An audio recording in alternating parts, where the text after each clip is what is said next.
வணக்கம் நண்பர்களே. இன்னைக்கு நம்ம என்ன பார்க்க போறோம்னா, தமிழகத்தின் வருவாய் பற்றாக்குறை ப்ளஸ் நம்மகிட்ட இருக்கக்கூடிய நிதிநிலை மிக மிக மோசமாக இருக்கு. இதை எப்படி சமாளிக்க போகுது இப்போ இருக்கக்கூடிய தாவேக அரசு? அது மட்டும் இல்லாமல் வரக்கூடிய அரசியல்களையும் எப்படி அரசியல் சூழ்நிலைகளையும் எப்படி சமாளிக்க போகிறாங்க அப்படிங்கிறத பார்ப்போம். இவங்களுக்கு முன்னாடி இருக்க சவால்கள் என்ன அப்படிங்கிறத பார்ப்போம். ஃபஸ்ட்டு நிதி நெருக்கடி. தமிழ்நாட்டில் இருக்கக்கூடிய நிதி நெருக்கடி வேறு எந்த மாநிலத்துக்கும் இருக்காது. அந்த அளவுக்கு நிதி நெருக்கடியில் தமிழ்நாடு இருக்குது. இப்போ ரீசெண்டாக கொஞ்ச நாளைக்கு முன்னாடி ஏதோ திட்டங்களுக்காக மீண்டும் 28,000 கோடி என்னமோ தாவேக அரசு கடன் வாங்குச்சு. அந்த கடன் வாங்கினதை டிஎம்கே இவங்களுக்கு நிர்வாகம் சரியில்லை, அதனால் வந்தோடனே 28,000 கோடி கடன் வாங்குறாங்கன்னு சொல்லி ஒரு நியூஸ் போட்டாங்க. டிஎம்கேக்கு நம்ம கேட்க வேண்டிய ஒரே கேள்வி தான், இவங்க 28,000 கோடி கடன் வாங்குற அளவுக்கு தான் நீங்கள் கஜானாவை வச்சுட்டு போயிருக்கீங்க.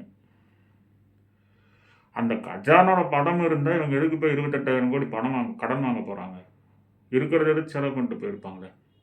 அப்போது கஜானாவை தொடச்சு எடுத்துகிட்டு போயிட்டீங்க. அதாவது முன்னாள் அதிமுக ஆட்சி 10 வருஷம் நடந்த அதிமுக ஆட்சியில் மொத்தமாகவே 4.5 லட்சம் கோடி தான் கடன் வாங்கியிருந்தாங்க. நீங்கள் ஆட்சியை முடிக்கும் போது 5 வருஷத்தில் 5 லட்சம் கோடி 5.5 லட்சம் கோடி கடன் வாங்கிட்டு போயிருக்கீங்க. அப்போ தமிழ்நாட்டோட கடன் 10 லட்சம் கோடியை தாண்டிடுச்சு. அப்போ இந்த அளவுக்கு கடன் வாங்கி வச்சுட்டு போயிட்டு நீங்கள் தாவேக அரசு கேள்வி கேட்கறதுக்கான தகுதியோ தார்மீக உரிமையோ உங்களுக்கு இருக்கா? இன்னைக்கு எது செஞ்சாலும் தாவேக அரசை குறை சொல்லக்கூடிய திமுக, இதே 6 மாதத்துக்கு முன்னாடி நீங்கள் தான் ஆட்சியில் இருந்தீங்க, ஏன் உங்களால் அதை செய்ய முடியல? இன்னைக்கு காவிரி பிரச்சனை இவ்வளோ தீவிரமாக பேசிகிட்டு இருக்கக்கூடிய திமுக, இதுக்கு முன்னாடி இந்த காவிரி பிரச்சனை இல்லவே இல்லையா? மேகதாது பிரச்சனை அவங்க ஆட்சி காலத்தில் இல்லவே இல்லையா? அப்போ அவங்க கூட கூட்டணியில் இருந்தது யார்?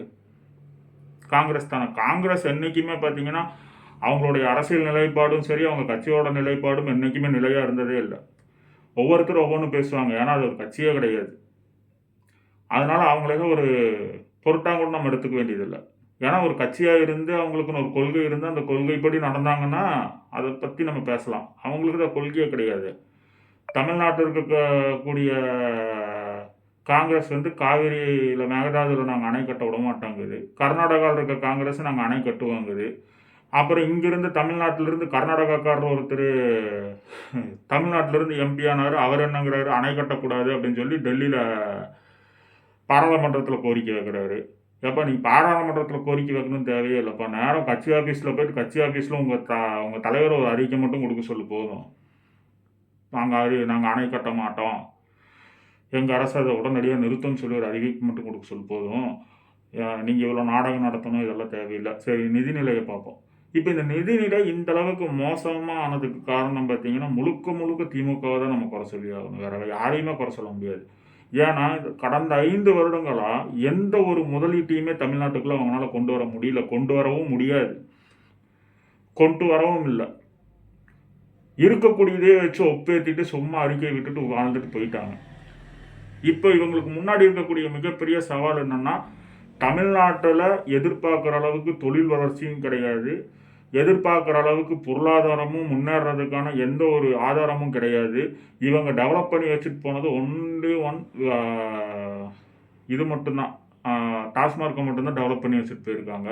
அது ஒன்று தான் வருமானங்கிற ஒரு சுச்சுவேஷனுக்கு கொண்டு விட்டுட்டு போயிருக்காங்க. தமிழ்நாட்டில் எந்த ஒரு தொழில் நிறுவனமும் புதுசாக முதலீடு பண்ணுறதுக்கு தயக்கம் காட்டுறாங்க.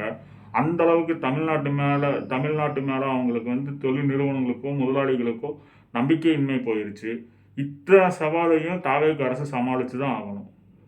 இப்போவுமே அவங்க நம்பிக்கை கொடுத்து ஒரு நிறுவனத்தை கூப்பிட்டு வர்றாங்கன்னா இவங்க உடனே என்ன பண்ணுவாங்கன்னு கேட்டிங்கன்னா, அது பிரச்சனை இது பிரச்சனைன்னு சொல்லி ஏதோ ஒரு போராட்டத்தை கிளப்பி விட்டு அவங்கள நிறுவனத்தை நிறுவருக்கு விட மாட்டாங்க.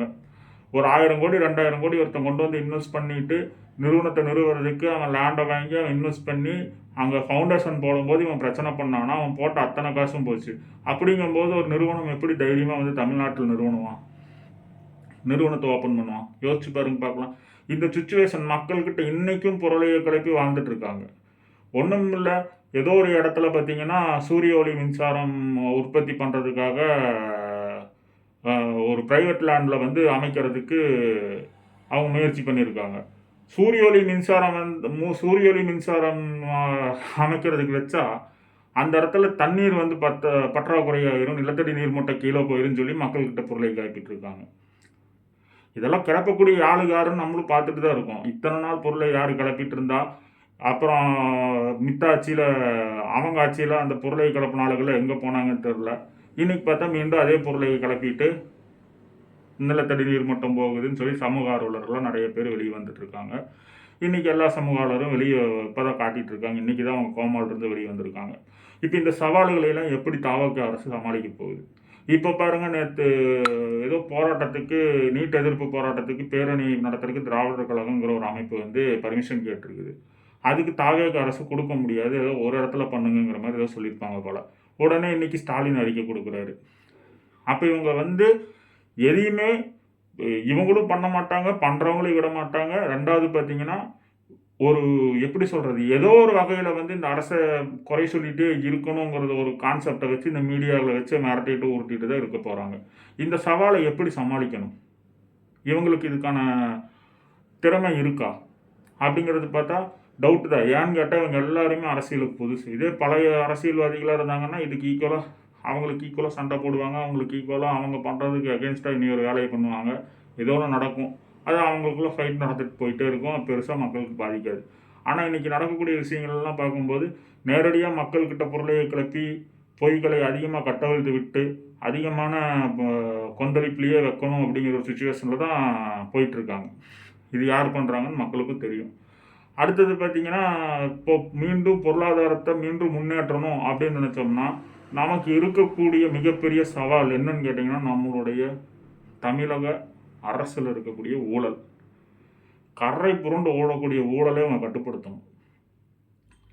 அது மட்டும் இல்லாமல் ஒரு நிறுவனம் தமிழக அரசு சார்பில் நடத்தப்படுற நிறுவனத்தில் ஆய்வு பண்ணி அந்த போடக்கூடிய இன்வெஸ்ட்மெண்ட்டுக்கும் நமக்கு வரக்கூடிய ரிட்டர்ன் கரெக்டாக இருக்கா அப்படின்னு செக் பண்ணிவிட்டு, அப்படி ஒரு வேளை அந்த நிறுவனத்தினால நம்மளால் கரெக்டான ரிட்டர்ன் எடுக்க முடியல, நம்ம 10 கோடி போடுறோம், 20 கோடி செலவாகுது, 10 கோடி தான் வருமானம் வருது, 20 கோடி செலவாகுதுன்னா அந்த நிறுவனத்தில் தைரியமாக மூடிட்டு அவங்களுக்கு தேவையான வேலைகளை மட்டும் வேலை வாய்ப்பை மாற்றி கொடுத்துட்டு போயிட்டே இருக்கலாம். ஏன்னா லாஸில் ஒரு நிறுவனத்தை நடத்தி மீண்டும் தலையில் சுமையை தூக்கி வச்சுக்கிறதுங்கிறது வந்து தேவையில்லாத வேலை. ஆனால் அதுக்குன்னு டாஸ்மார்க்கை தனியார் கொடுக்குறதுங்கிறது வந்து அதுவும் தேவையில்லாத வேலை. அரசு கையிலேயே வச்சு அரசு தான் கொஞ்சம் கொஞ்சமாக படிப்படியாக அதை குறைக்கணும். டாஸ்மார்க்கை கொடுக்கக்கூடாது. ஏன்னா அது தனியாருக்கு போச்சுன்னா அது வந்து சமூகத்தில் மிகப்பெரிய பிரச்சனைகளை உருவாக்கிடும். ஏன்னா தனியாருக்கு போச்சுன்னா அவன் விளம்பரம் பண்ணி அவன் காசு சம்பாதிக்கிறதுக்கு தான் பார்ப்பான். அப்போ இந்த மாதிரி சுச்சுவேஷனில் இருக்கும். இப்போது இவங்க இந்த மாதிரி அரசு நடத்தக்கூடிய நிறுவனங்களை கண்காணிக்கணும். மிகப்பெரிய அளவு கண்காணித்து அதில் நடக்கக்கூடிய ஊழல்களை கட்டுப்படுத்தணும். அதில் நடக்கக்கூடிய நடத்த முடியாத சுச்சுவேஷன் இருந்துச்சுன்னா தயவு செஞ்சு க்ளோஸ் பண்ணிடணும். அதே மாதிரி புதிய நிறுவனங்களுக்கு நம்பிக்கை கொடுத்து அவங்கள தமிழ்நாட்டுக்குள்ளே இன்வெஸ்ட் பண்ண வைக்கணும். அதுக்கப்புறம் பார்த்திங்கன்னா, தமிழ்நாட்டில் உருவாகக்கூடிய ஸ்டார்ட் அப்புக்கு தனியாக அதுக்குன்னு ஒரு டிபார்ட்மெண்ட் வச்சு அவங்களுக்கான ஊக்கம் அப்படிங்கிறது அதிகமாக கொடுக்கணும். அப்படி கொடுத்தா தமிழ்நாட்டில் இருக்கக்கூடிய மிகப்பெரிய வளர்ச்சியை நம்ம சந்திக்கிறதுக்கு நேரிடும். ஏன்னா இப்போ ஸ்டார்ட் அப்புங்கிறது வந்து எல்லாம் சொல்கிறாங்க, பண்ணுறாங்க. ஆனால் அதுக்கான எந்த ஒரு கவர்மெண்ட்டும் சரி ஒரு சென்ட்ரல் கவர்மெண்ட் ஸ்கீம் மாதிரியே விட்டுட்டு போயிடுறாங்க. எந்த ஒரு மாநில கவர்மெண்ட்டும் அதுக்கான முன்னெடுப்பு நடத்தி அதை ஊக்குவிக்கிறதுக்கான எந்த வழிவகையும் செய்கிறதே இல்லை. அதை வந்து தெளிவாக எடுத்து கொண்டு போய் மிகப்பெரிய அளவுக்கு பிரச்சாரம் பண்ணி ஸ்டார்ட் அப்புகள் அதிகமாக உருவாக்குனாங்கன்னா ஆட்டோமேட்டிக்காக இன்னும் கொஞ்சம் ஒரு உடனே இப்போ அதோட பலனை எதிர்பார்க்க முடியாது. ஒரு 2-3 வருஷத்தில் நம்ம அதுக்கான பலனை எதிர்பார்க்கலாம். அதுக்கப்புறம் பார்த்திங்கன்னா, மெயின் தொழில் வளர்ச்சியை உருவாக்கணும். அந்த உருவாக்குனாலே நம்மளுடைய பொருளாதாரம் வந்து ஆட்டோமேட்டிக்காக ஏறிடும். வரி வருவாய் வந்துச்சுனாலே அரசோட கடன் கம்மியாயிடும். வரி வருவாய் இல்லைங்கிறது தான் மிகப்பெரிய அரசுக்கு வந்து இருக்கக்கூடிய பெரிய சவால். அப்படிங்கும்போது அந்த வரி வருவாய் எப்படி எடுக்கிறது? மக்கள் மீது தான் போட்டாகணும். அவங்களுக்கு வேறு சுச்சுவேஷன் இல்லை. அதுக்கு பதிலாக இவங்க என்ன பண்ணணும், வரி வருவாயை அதிகப்படுத்துறதுக்கு இவங்ககிட்ட இருக்கிறது எல்லாமே இளைஞர்கள், அதிகமான திறன் உள்ளவங்க. அப்போ அவங்களுடைய திறனை இப்போ சோதிச்சு பார்க்குறது தான் ஒரு நல்லதாக இருக்கும். ஏன்னா இது நாள் வரைக்கும் இருந்தக்கூடிய அரசியல்வாதிகள்லாம் அவங்க பழைய அரசியல்வாதிகள். இப்போ வந்திருக்கக்கூடிய எல்லா அரசியல்வாதிகளும் பார்த்தீங்கன்னா, தாவேக்கால இருக்கக்கூடிய அத்தனை பேரும் பார்த்தீங்கன்னா இளைஞர்கள், திறமையானவர்கள். அவங்கக்கிட்ட திறமை இருக்கோ இல்லையோ இளமை இருக்குது. அவங்க கற்றுக்கணுன்னாலும் கற்றுக்கிறதுக்கு வயசு இருக்குது. அதனால அவங்க அதற்கான முயற்சி எடுத்து நம்மளுடைய நிதிநிலையை உயர்த்தணும். ஃபஸ்ட்டு ஒரு கம்பெனியை தைரியமாக தமிழ்நாட்டில் உற்பத்தியை துவங்குறதுக்கு கொண்டு வர்றதே பெரிய சவாலாக இருக்குது. அதை செஞ்சுட்டாங்கனாலே இவங்க மிகப்பெரிய வெற்றி அடைஞ்சிருவாங்க. ஏன்னா இப்போ இருக்கக்கூடிய சவால் நம்ம நியூஸில் இவங்க கொண்டு வர மாதிரி 2000 கோடி இன்வெஸ்ட் பண்ணுறாங்க, 3000 கோடி இன்வெஸ்ட் பண்ணுறாங்க அப்படிங்கிறதெல்லாம் வந்தீங்கன்னா சும்மா கட்டுக்காதீங்க. அதுக்கெல்லாம் வாய்ப்பே இல்லை. அதெல்லாம் பண்ணுறது யாருன்னு கேட்டால் இங்கே இருக்கக்கூடிய நிறுவனங்களை மீண்டும் விரிவாக்கம் பண்ணுறதுக்காக தான் அவங்க இன்வெஸ்ட் பண்ணிகிட்டு இருக்காங்க. எதுவும் புதுசாக வெளியே இருந்தாலும் எந்த நிறுவனம் வரல. அப்படி இவங்க கொண்டு வந்துட்டாங்கனாலே அது மிகப்பெரிய சாதனை தான். இப்போ வரக்கூடிய நிறுவனங்கள்லாம் இந்த தமிழ்நாட்டை விட்டு ஆந்திராவுக்கு வர்றாங்க.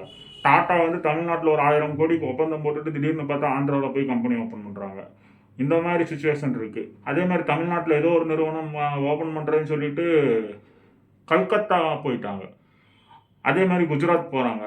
அப்போது அந்த மாநிலங்களில் என்ன மாதிரி ஒரு இதை கையாளுது அப்படிங்கிறத பார்த்துட்டு அதுக்கு தகுந்த மாதிரி நம்ம கவர்மெண்ட்டும் கையாளணும். ஆந்திரா கவர்மெண்ட் என்ன மாதிரி முதலீட்டாளர்களை எந்த மாதிரி கையாளுறாங்க, குஜராத் என்ன மாதிரி கையாளுது, ஒவ்வொரு மாநிலம் எந்த மாநிலங்களுக்கு அதிகமாக முதலீடு போகுது, அந்த மாநிலம் எப்படி அதை கையாளுது அப்படிங்கிற ஒரு ஃபார்முலாவை நம்ம கற்றுக்கணும். கற்றுக்கிட்டு உடனடியாக அதுக்கான நடவடிக்கை இன்றைக்கி எடுக்கிறதுக்கு ஆரம்பித்தாங்கன்னா குறைஞ்சது ஒரு 5 வருஷம் கழிச்சு பார்க்கும்போது தமிழ்நாடு முதலீடு அதிகமாக இருக்கும். இங்கே வேலையில்லாத திண்டாட்டங்களை குறைக்கலாம். இளைஞர்கள் நிறைய பேர்த்துக்கு வேலைகள் உருவாக்கலாம். வரக்கூடிய எதிர்காலம் நல்லாயிருக்கும். இதை பற்றியான கருத்து உங்களுக்கு என்ன இருந்தால் கமெண்டில் சொல்லுங்கள். அடுத்த ஒரு வீடியோவை சந்திப்போம். நன்றி, வணக்கம்.